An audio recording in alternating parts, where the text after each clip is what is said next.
For 2 full seasons, every coach in the Women's National Basketball Association sat down with their defensive coordinators and watched the same film.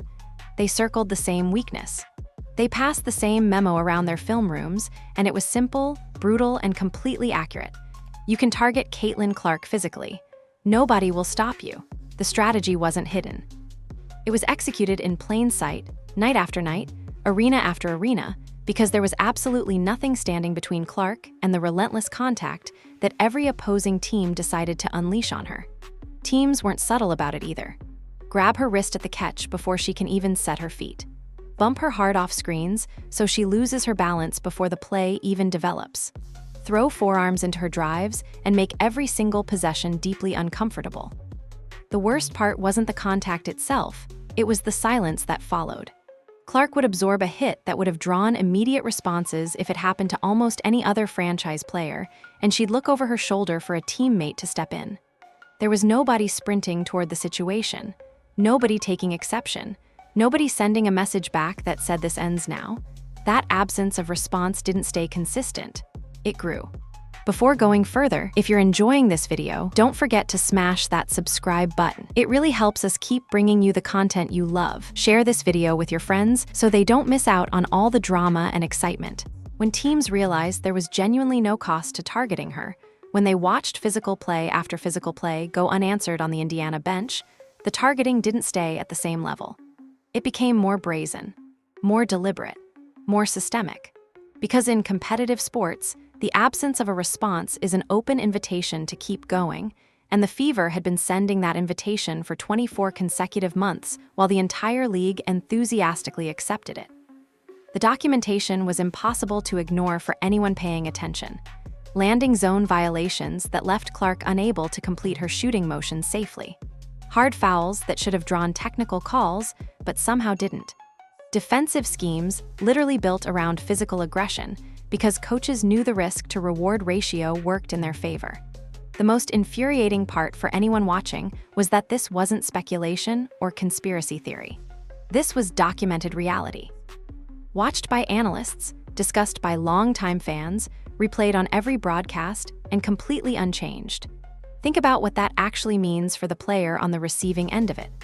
Clark wasn't just trying to run an offense and read defenses and take over games in the fourth quarter when everything mattered most. She was doing all of that simultaneously while absorbing contact that most players in this league would have been completely shielded from. The psychological weight of that combination is almost impossible to quantify until you really think about it. Every screen was a potential late hit. Every drive into the paint was met with forearms and bodies designed to make her life miserable. Every catch was contested with 2 hands on her wrists before she could even establish her footing. And through it all, she was running a full offense, reading complex defensive schemes, trying to elevate her teammates, and carrying the entire offensive load on her shoulders. Meanwhile, the message from her own franchise was clear. You're on your own. Handle it yourself. We don't have the piece to help you, so just keep playing. Coaches around the league weren't hiding the strategy because there was simply no reason to. The cost of targeting her was exactly 0. There were no repercussions.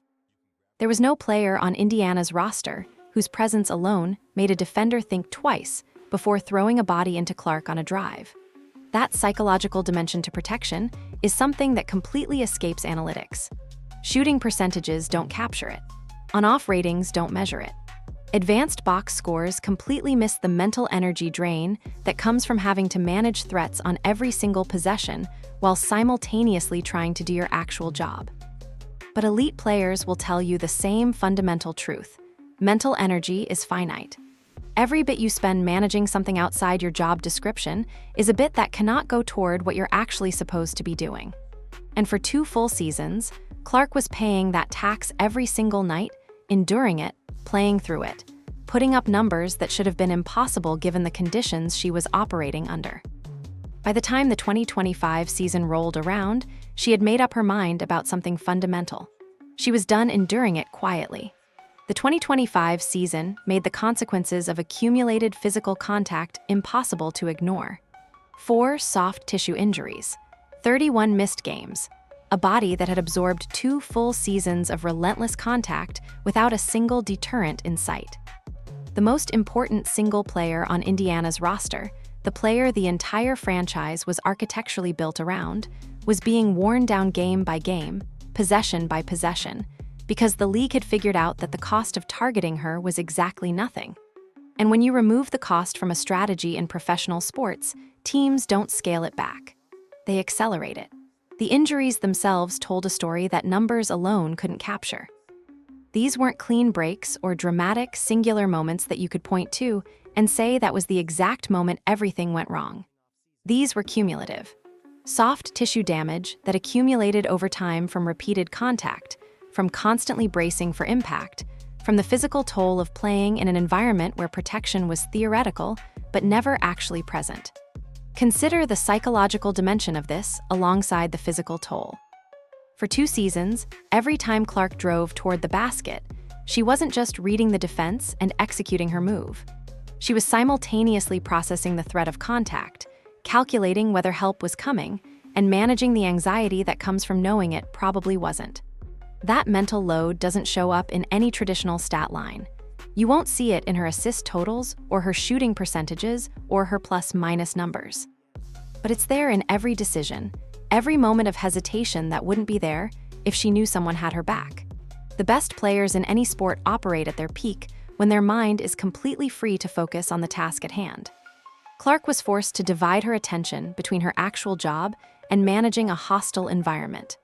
The most documented moment came when a landing zone violation left Clark unable to complete her shooting motion safely. Before going further, if you're enjoying this video, don't forget to smash that subscribe button. It really helps us keep bringing you the content you love. Share this video with your friends so they don't miss out on all the drama and excitement. But that wasn't an isolated incident. It was the most visible point in a pattern that had been building for months. Every time she went up for a shot, defenders were swarming in ways that were clearly designed to disrupt her rhythm and create danger. When she looked at the tape with coaches, the pattern was unmistakable. This wasn't incidental contact. This was systematic. And the reaction from analysts, from longtime fans, from everyone who had watched every single possession, was a combination of genuine outrage and complete exhaustion. People had seen it coming. People had documented it, and nothing was changing. The Fever front office had assembled a talented roster at the top. Aaliyah Boston was elite. Kelsey Mitchell was one of the most dangerous catch-and-shoot scorers in the league, but they had built a roster that couldn't protect its franchise player. At the middle of the 2025 season, the frustration had reached a breaking point. This wasn't just about wins and losses anymore. This was about a player being systematically targeted because everyone in the league knew there would be no consequences. The narrative around Clark had started to shift. Instead of celebrating her offensive brilliance, conversations were dominated by concern about her safety. Sports analysts were openly discussing the difference between tough defense and dangerous play. Parents were watching and wondering what message this was sending about how you treat talented women in sports. The weight of that scrutiny, combined with the physical toll and the mental exhaustion, created a situation that couldn't continue. Clark had proven she could dominate offensively even under these conditions. She had proven she could will her team to victories despite carrying an unfair share of the burden. What she shouldn't have had to prove was that she deserved basic protection. The injuries piled up through the season. Soft tissue damage here, minor strains there, cumulative wear from a body that was being asked to absorb punishment while simultaneously performing at an elite level. 31 games missed represented about a third of the season. It represented games where her teammates had to shoulder the load without her. It represented momentum lost at crucial moments. It represented the very real cost of playing in an unprotected environment against opponents who had decided to test every physical boundary. And when the season finally ended, Clark had reached a decision that would reshape her franchise. She was done accepting whatever roster the front office assembled. She was done trusting the process and working with what she was given. She had seen the problem clearly, identified the exact solution, and she was prepared to use every bit of influence she had earned to make it happen. That decision would change everything. Here's the part nobody wanted to say plainly. The Indiana Fever had a specific roster construction problem, and it had absolutely nothing to do with talent at the top. When you looked at the starting lineup, the offensive pieces were already legitimate. Clark and Aaliyah Boston were already one of the best duos in the entire league. Kelsey Mitchell was already one of the most dangerous catch-and-shoot scorers that any team could put on the floor. The analytics said the roster was fine. The spreadsheet said Indiana had assembled the right pieces. The traditional measures of roster construction all pointed to a team that should be competing for championships. The problem wasn't what showed up on those spreadsheets. The problem was what happened when the game got physical and opposing teams started testing Indiana's willingness to respond. There was no response. There was no player whose presence alone made a defender think twice. This is where the conversation usually goes wrong. Front offices typically respond to defensive problems by acquiring more scorers or more perimeter shooters or more players who can fill statistical roles. They look at what's missing in the box score and try to address it with another skill set. But what Indiana was missing couldn't be found on a scouting report or measured in any traditional basketball metric. They needed a player whose value showed up the moment her superstar could operate freely without spending mental energy on threats. They needed someone whose presence changed the psychological calculation for every opponent. They needed what you might call an enforcer, but that word carries baggage and doesn't really capture the full dimension of what's required. The Fever had tried addressing defensive issues before. They'd brought in players who were supposed to add toughness. They'd constructed lineups designed to match up better against physical teams. None of it had solved the fundamental problem because the problem wasn't really about individual defensive matchups. It was about deterrence. It was about someone whose reputation preceded them onto the floor, whose willingness to engage in any situation was beyond question, whose presence made opponents recalculate what they were willing to attempt. That's not something you can manufacture. Either a player has that wiring or they don't. Either they're willing to plant themselves in the middle of chaos or they're not. The analytics completely missed this dimension. Advanced metrics could tell you everything about Clark's offensive impact and Boston's rebounding efficiency and Mitchell's shooting percentages. They could tell you on-off ratings and net rating and 100 different ways to quantify what happened when players were on the court together. But they couldn't measure the psychological tax that Clark was paying every single night. They couldn't capture the mental energy drain of managing threats while running offense. They couldn't quantify the difference between playing in a protected environment versus playing knowing that help would never come. This is why traditional roster analysis failed Indiana. The front office was looking at a problem through a quantitative lens when the actual problem was entirely qualitative. The missing piece wasn't another scorer. Scoring wasn't the issue. Clark could score. Boston could score. Mitchell could score. What they couldn't do was prevent opposing teams from deciding that targeting Clark was a sound defensive strategy. And once that strategy became normalized, once it became acceptable league-wide, once there was no cost associated with it, the problem compounded every single season. Teams didn't invent new ways to defend Clark. They just did what worked. They targeted her. They were physical. They escalated gradually because nothing was stopping them. The Fever's roster construction had inadvertently created an environment where Clark was exposed. Think about what the best teams in basketball have always understood. You need someone who will take care of your best player. You need someone whose job is partly to make sure that the asset you're investing everything into is protected. That person doesn't need to be a superstar.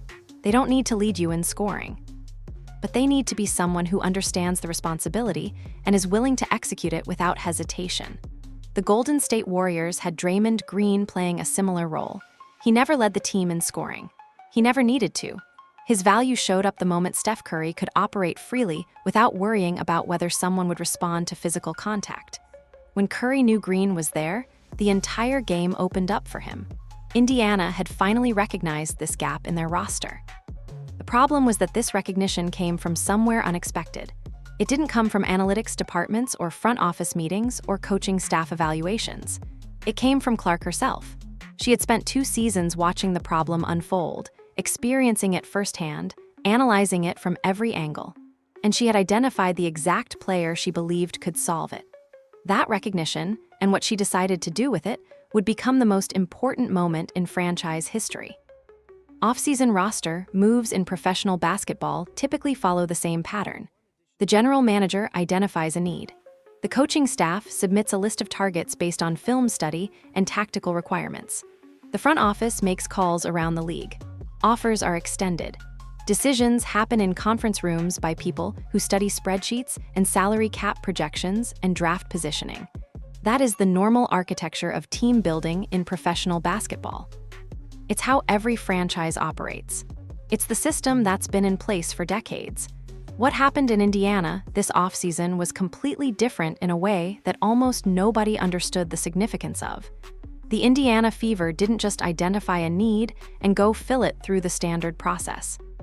Their franchise player identified the exact human being she needed, by name, by specific reputation, by the particular wiring that cannot be found on any scouting report, and communicated it directly to the people who had the power to make it happen.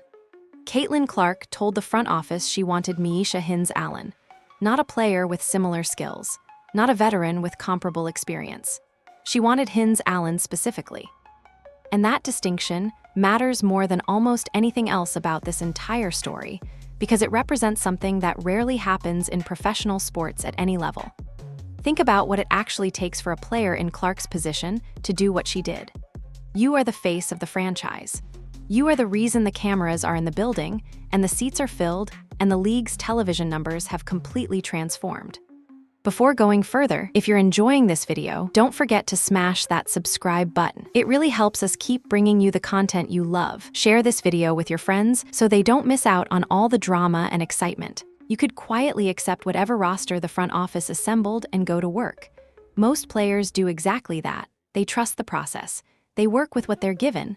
They don't insert themselves into the architecture of their own protection. That's not how the system works. That's not the role players are expected to play. Front offices build rosters. Players execute.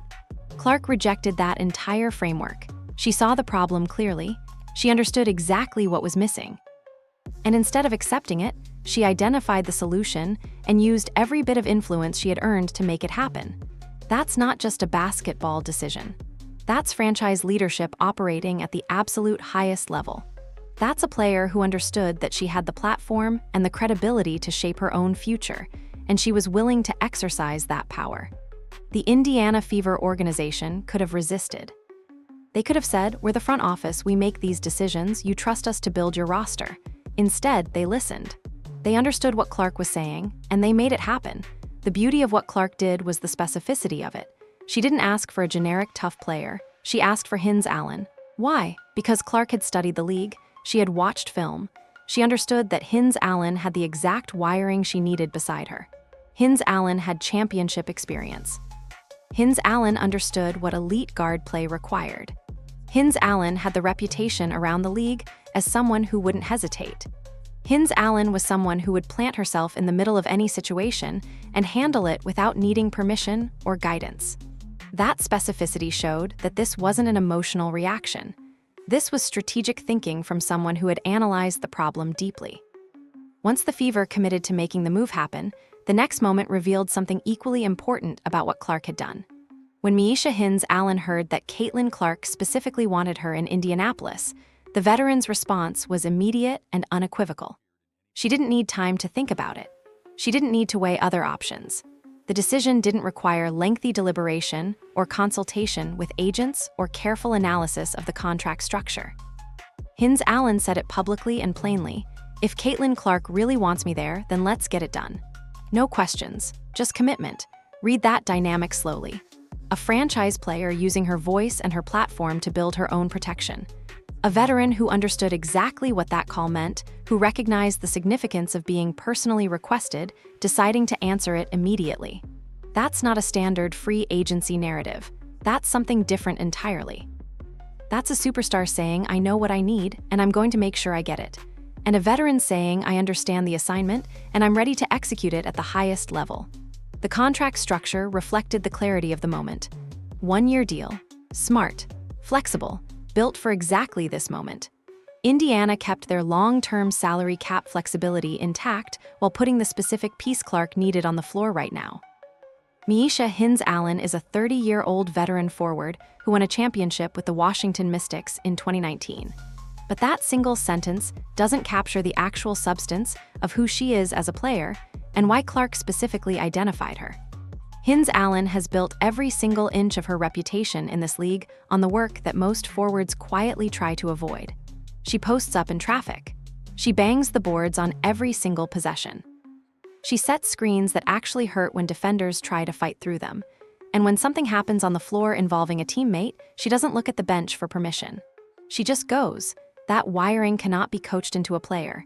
Either they have it from the beginning or they don't. Hines-Allen has had it her entire career. During the free agency process this offseason, she was navigating multiple options. Different teams were making pitches. Multiple conversations were happening. Multiple paths forward were being explored. There were legitimate offers on the table. And then she heard that Caitlin Clark specifically wanted her in Indianapolis. The veteran understood what that meant. She had been in this league long enough to know that when a franchise player of Clark's caliber uses her voice to request someone by name, it's not casual. It's intentional. It's significant. The decision to sign with Indiana didn't require agonizing internal debate. What often gets lost in the conversation about players like Hines-Allen is that their value extends far beyond what shows up in the stat sheet. The surface numbers through 6 games this season told a particular story. 5.5 points per game, 4 rebounds per game, nothing that generates headlines, nothing that drives analytics debates, nothing that earns a spot in the weekly highlight reel. If you only looked at those numbers, you might reasonably ask what exactly she's contributing to help Indiana win games. But if you only look at surface numbers, you're missing the actual dimension of her impact. Look underneath the surface and a completely different picture emerges. Earlier in the season, when Aaliyah Boston was out of the lineup, Hines-Allen stepped into the starting role. She played 27 minutes, 8 points, 6 rebounds, 4 assists. Those numbers look modest until you understand what happened during those 27 minutes. Every single time Hines-Allen was on the floor, the Indiana Fever outscored their opponents by 16 points. That's not a player hiding in a rotation. That's not someone just taking up space on the lineup card. That's a player who commands the floor and raises the level of every single person around her when the situation requires it. Coach Stephanie White noticed. She praised Hines-Allen's basketball intelligence publicly, specifically calling out her ability to hunt easy shots within the natural flow of the offense. That's a revealing comment because it shows that Hines-Allen isn't just doing the unsexy physical work. She's actually reading the game intelligently, understanding where easy opportunities exist and exploiting them. Her execution of the pick and roll actions that Clark runs with Boston is significant because the Clark-Boston pick and roll has become one of the most devastating actions in the entire WNBA this season. When Hines-Allen can step into that same role-partner role, defenses face an impossible choice.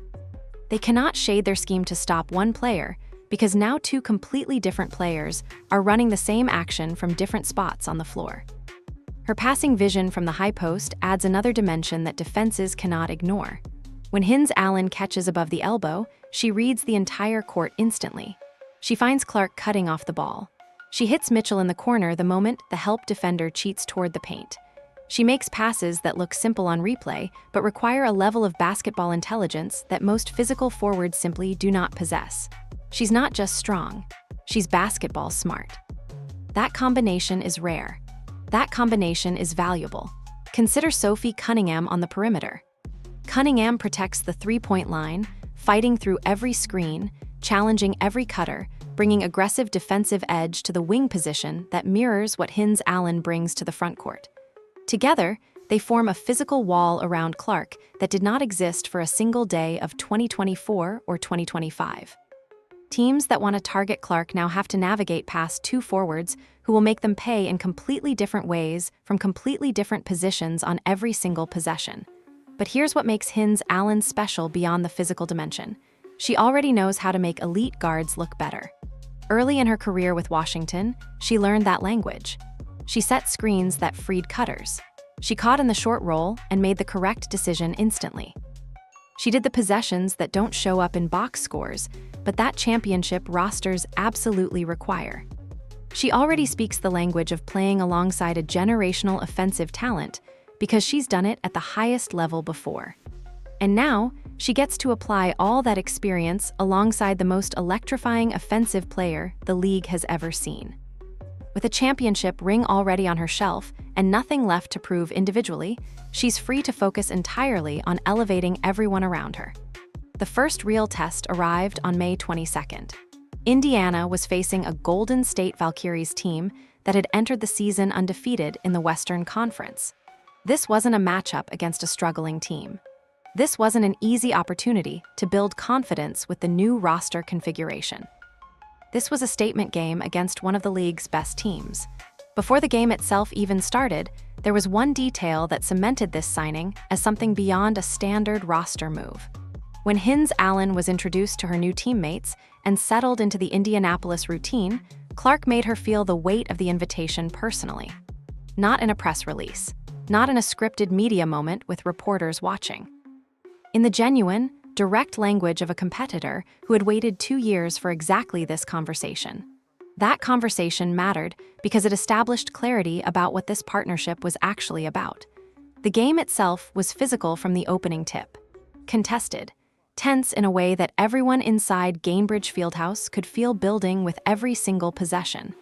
Golden State's defensive plan was still working early. Clark was still fighting for every inch of space against a team designed to make her life difficult, and then everything shifted permanently.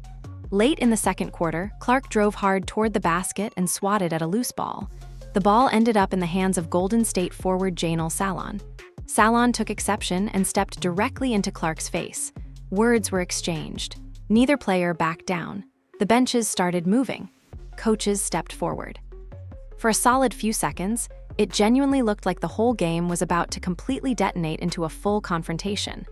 But here's the detail every casual viewer missed entirely. Before any Indiana Fever teammate had even started moving, before the assistant coaches took a single step, before the nearest player fully turned around, Myisha Hines-Allen was already sprinting. Not jogging, not walking with a look of concern. She was moving at full speed directly into the center of that confrontation, arriving before anyone else had reacted. She planted herself between Clark and Salon. She looked the opposing player directly in the eyes, and without saying a single word that needed to be broadcast to anyone watching, she delivered the exact message she had been signed to deliver. You want to get to her, you come through me first. The message was written entirely in body language and positioning, and it was absolutely unmistakable. Double technical fouls were issued, one for Clark, one for Salon. Both teams headed to halftime with the tension at a breaking point. The broadcast gave it maybe 45 seconds of coverage, and the moment that permanently changed the identity of this franchise was almost completely ignored by everyone covering the game in real time. The storyline was too understated. It didn't fit the traditional narrative about how basketball games are supposed to unfold, but Indiana's players felt it. They felt that someone finally had their superstars back. They felt that the dynamic had shifted, and Golden State's players felt it too. They felt that the game had changed in some fundamental way that they couldn't quite articulate. The second half brought another test. Clark got into a verbal exchange with Valkyries guard Kayla Thornton. The temperature rose again, and the situation was starting to escalate toward another potential confrontation. Before the situation could grow into something larger, Hines-Allen was already there. Same sprint across the floor. Same positioning between Clark and the problem. Same unmistakable message without hesitation. Every single time the temperature rose in that game, Hines-Allen was already standing in front of it, not reacting to it after the fact, already there before anyone else even realized what was happening. That's not coincidence. That's the deeply wired behavior of a player who decided, before the season started, before the opening tip, exactly what her job was. And she executed it flawlessly. What made this performance remarkable wasn't that Hines-Allen was doing something extraordinary.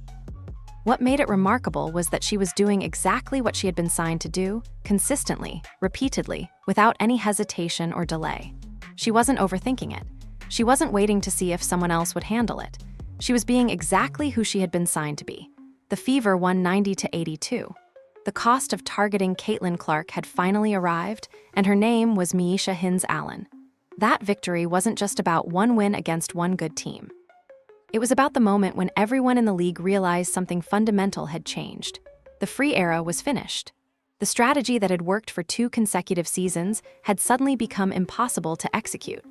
Teams could no longer design game plans around wearing Clark down with physical contact because the moment that contact crossed a certain line, Hines-Allen was already moving toward it. The psychological calculation had shifted. The cost structure had changed. And in a league where competitive margins are as thin as they are in the WNBA, changing the cost of a defensive strategy is the equivalent of rendering it completely useless. The casual narrative about Myisha Hines-Allen, especially in the context of this signing, is that she's the enforcer who protects Clark and contributes nothing else. She's the defender. She's the physical presence. That's her job, and everything else is secondary. But that narrative is not just incomplete. It's genuinely wrong in ways that matter to understanding why this signing was so strategically brilliant, because Hines-Allen's value isn't actually limited to her willingness to engage in physical play. That's just the most visible part of what she brings. Look at the surface numbers first to establish a baseline. Through 6 games this season, she's averaging 5.5 points and 4 rebounds per game. Modest numbers. Nothing that generates headlines or drives analytics conversations. Nothing that earns her a spot in the weekly highlight reel or puts her name in the conversation for awards. If you only looked at those numbers, a reasonable person could question what exactly she's contributing to help Indiana win basketball games. But looking only at surface statistics is looking at basketball through a fundamentally incomplete lens. Earlier this season, when Aaliyah Boston was out of the lineup due to injury, Hines-Allen stepped into the starting role. She played 27 minutes in that game, 8 points, 6 rebounds, 4 assists. Those are still modest numbers by any objective measure. But then you look at what actually happened during those 27 minutes. Every single time Hines-Allen was on the court, the Indiana Fever outscored their opponent by 16 points. That's not hidden value. That's not a subtle impact that shows up only in advanced metrics. That's a player who fundamentally changes the competitive balance of the game when she's on the floor. Coach Stephanie White noticed immediately. She praised Hines-Allen's basketball intelligence publicly, specifically highlighting her ability to hunt easy shots within the natural flow of the offense. That's a revealing comment because it demonstrates that Hines-Allen isn't just doing the unsexy, physical work that doesn't show up on highlight reels. She's actually reading the game intelligently, understanding geometry and spacing, recognizing where easy opportunities exist within Indiana's offensive system and exploiting them. She's not just strong, she's basketball smart. Now consider her execution of the pick and roll actions that Caitlin Clark runs with Aaliyah Boston. This is where the strategic brilliance of the signing really becomes visible. The Clark-Boston pick and roll has become one of the most difficult actions to defend in the entire WNBA this season. It's nearly unstoppable because Clark is such a dynamic playmaker, and Boston is such an elite roll threat. When Hines-Allen can step into that same role partner role, she creates a nightmare matchup problem for opposing defenses. They cannot shade their scheme to stop one player because now 2 completely different players are running the exact same devastating action from 2 completely different spots on the floor. The pick and roll becomes exponentially harder to defend when you have 2 players capable of executing it at a high level. Her passing vision from the high post adds yet another dimension that defenses cannot ignore. When Hines-Allen catches the ball above the elbow, she reads the entire court instantly. She finds Clark cutting off the ball. She hits Kelsey Mitchell in the corner the exact moment the help defender cheats toward the paint. She makes passes that look simple on a replay, but actually require a basketball intelligence and court vision that most physical forwards simply do not possess. She's not a traditional playmaker in the way that guards are, but she's a functional playmaker within her range and role, and that matters enormously. Think about the complementary piece that Sophie Cunningham provides. Cunningham protects the perimeter, fighting through every screen, challenging every cutter, bringing the same aggressive defensive edge to the wing that Hines-Allen brings to the front court. Together, they form a physical wall around Clark that literally did not exist for a single day during 2024 or 2025. Teams that want to target Clark now have to navigate past 2 forwards who will make them pay in completely different ways from completely different positions on every single possession. The layered protection means that aggressive approaches to defending Clark now have immediate, credible consequences. There's also the element of chemistry and basketball literacy that nobody really discusses. Hines-Allen spent the first part of her career learning how to make elite guards look better. In Washington, she set screens that freed cutters for easy looks. She caught in the short roll and made the correct decision instantly. She did the possessions that don't show up in box scores, but that championship rosters absolutely require to sustain success through a long season. She already knows the language of playing alongside a generational offensive talent because she's done it at the highest level before. She's done it with a championship team. She understands the nuances of what that requires.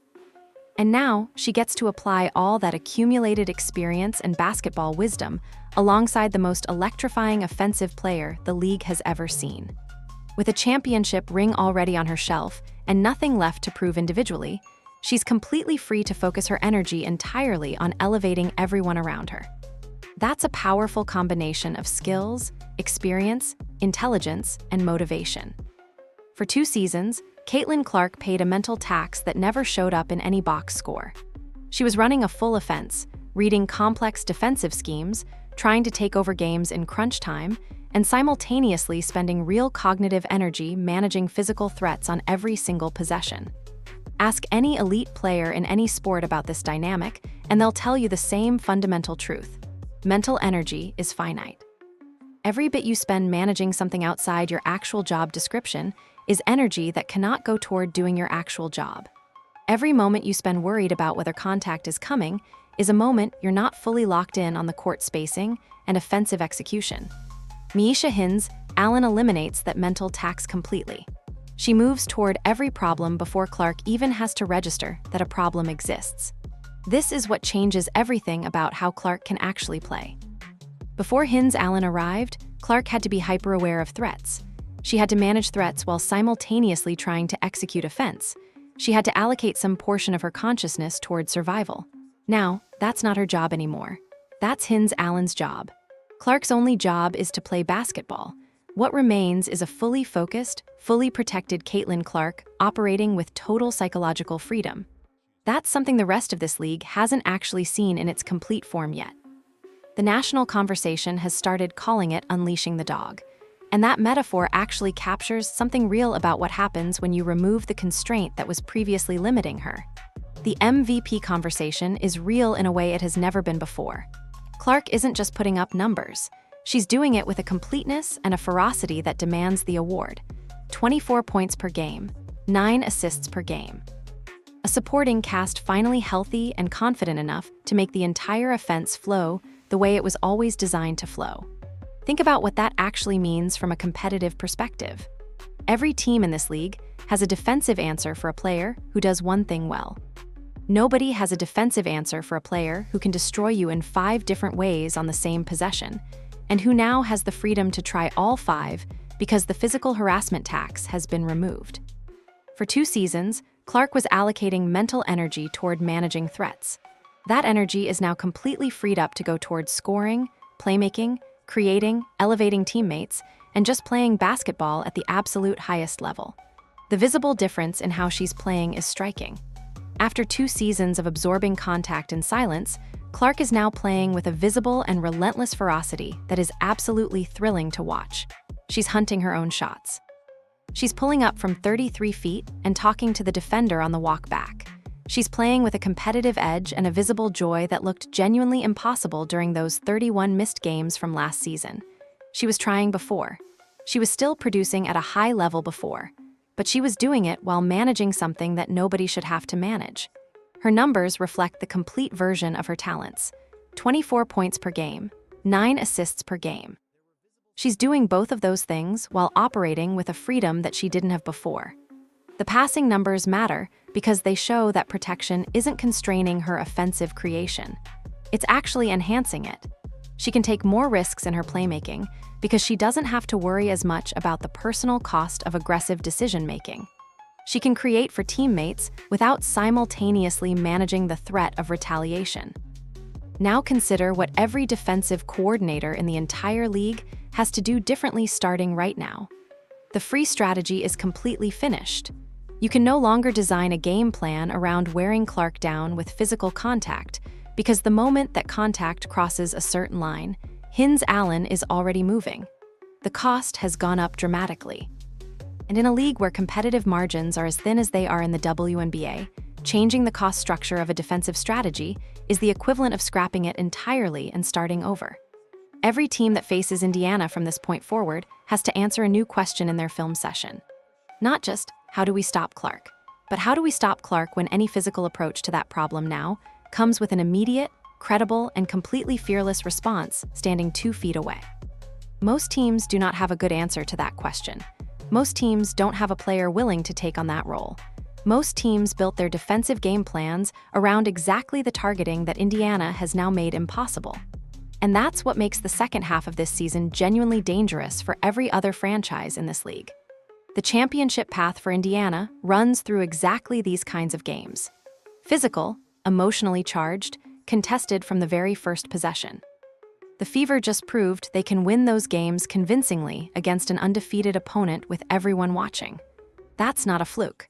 That's a team that has discovered its identity and is beginning to operate at the level it was always capable of operating at. The psychological shift matters as much as any technical adjustment. What happened on May 22nd sent a ripple across the entire WNBA that every team and every coach felt immediately. The memo that spread through film rooms this time was completely different from the one that had circulated for the previous 2 seasons. You can no longer target Caitlin Clark with impunity. The cost structure has changed. The consequences are immediate, and teams had to start completely rethinking their approach to Indiana and to Clark specifically. For 2 seasons, the dominant strategy had been to physically overwhelm her, to wear her down, to make every possession uncomfortable, to test whether the franchise would actually respond to escalation. The Fever hadn't responded. That silence had been understood league-wide as permission to continue. But permission had been revoked. And the person who revoked it was an old veteran who had made it clear that she was willing to enforce the new rules on every single possession. The free strategy is completely finished. You cannot design a game plan around wearing Clark down with physical contact anymore because there are now consequences attached to that approach. Hines-Allen makes the cost real. And in a league where competitive margins are as thin as they are, changing the cost structure of a defensive strategy doesn't just modify it. It renders it completely useless. If your entire game plan depends on being able to target a player without response, and a response is now guaranteed, then your game plan has to be scrapped entirely. Every team that faces Indiana has to answer that new question now. How do we stop Clark when physical approaches come with immediate consequences? Most teams don't have a good answer. Most teams built their defensive schemes around exactly the approach that's now impossible. The teams that were most reliant on targeting Clark are now facing the most dramatic strategic problems. They have to completely reinvent how they approach Indiana. The best defensive teams in the league might be able to pivot. They might be able to find other ways to create problems for Clark without being reliant on physical targeting. But teams that were counting on physical pressure as their primary strategy are in real trouble. They have to find new answers. And in the middle of a season, finding new answers is extraordinarily difficult. Consider what the ripple effect means for the rest of the WNBA's competitive balance. Indiana just defeated an undefeated team. They did it while introducing a new piece into their roster. They did it with a completely transformed identity. Every other franchise in the league just got a message. The Fever are not the same team anymore. They're not the vulnerable, easily targeted roster that could be pushed around with physical play. They're a team with an enforcer, with a franchise player who's now operating with complete freedom, with a championship-caliber identity that everyone else has to account for. That message changes how teams have to prepare for Indiana going forward. It changes what they have to prioritize in their film preparation. It changes what they have to be ready for. The Fever went from being a team that other franchises could bully into submission to being a team that other franchises have to actually respect on every level. The psychological impact of that shift cannot be overstated. Sports are played partly on the court and partly in the minds of the competitors. When teams believe they can get away with something, they escalate. When teams realize there are consequences, they adjust. The Fever changed that balance point on May 22nd. They made it clear that the old rules of engagement no longer applied. Now consider the long-term implications. This is 2025. The WNBA season is still young. Indiana has already made a statement about who they are and what they're willing to be. If they continue winning games the way they won against Golden State, the message becomes even clearer. If they make a playoff run with this identity intact, they become a different kind of threat to every other franchise in the league. The best teams in any sport understand that psychological dominance matters as much as tactical superiority. The best teams are the ones that opponents fear. The Fever are starting to become that kind of team, not because they have the most talented roster, not because they have the best statistical profile, but because they have a franchise player who demanded protection, a veteran who answered that call, and a coaching staff that understood the significance of what that combination could create. Every team in the WNBA now has to account for Indiana in a way they didn't before. Not just in terms of Clark's offensive talents or Boston's rebounding prowess or Mitchell's shooting ability, but in terms of the identity that Hines-Allen brought the moment she stepped on the floor. That identity doesn't show up on spreadsheets. It doesn't register on statistical databases, but it changes everything about how the game is actually played. What happened in Indiana was bigger than a single win over an undefeated Golden State team. It was the moment when the entire league realized the Fever are not the same team anymore. This wasn't a gradual transformation that happened over weeks or months. This was an overnight identity shift that happened the moment Myisha Hines-Allen sprinted into that first confrontation without hesitation. Caitlin Clark is still the superstar. She's still the offensive engine. She's still the player that defenses fear most. That hasn't changed. But now she finally has protection beside her. Now she's not absorbing contact alone. Now she's not managing threats by herself. Now she has a partner who made it clear that her job is to make sure Clark can operate freely. That's a fundamental transformation in what Indiana is as a team. The emotional identity of this franchise changed the second Hines-Allen moved without hesitation. Before that moment, Indiana was the team with the generational talent that nobody could protect. They were the team with the superstar who was doing everything by herself. They were the team that opponents could physically overwhelm because the franchise lacked the will or the personnel to respond. That identity is gone. It was replaced by something completely different. Now Indiana is the team with the superstar and the enforcer. Now they're the team that plays physical basketball back. Now they're the team that makes you pay if you target their best player. That's not just a roster change. That's an identity change. And identity changes matter in sports because they determine how teams approach competitive situations. Think about what Hines-Allen's presence means for the psychological confidence of the entire roster. When you're Clark's teammate, and you know that someone has your stars back without question, without hesitation, without waiting for permission, that changes how you play. That changes what you're willing to risk in your own game. That changes the energy you bring to the floor. The rest of Indiana's roster felt that shift immediately. They felt that the dynamic had changed. They felt that their best player was now protected. The way Clark is playing now reflects that freedom. She's more aggressive. She's more willing to take risks. She's more willing to create for teammates.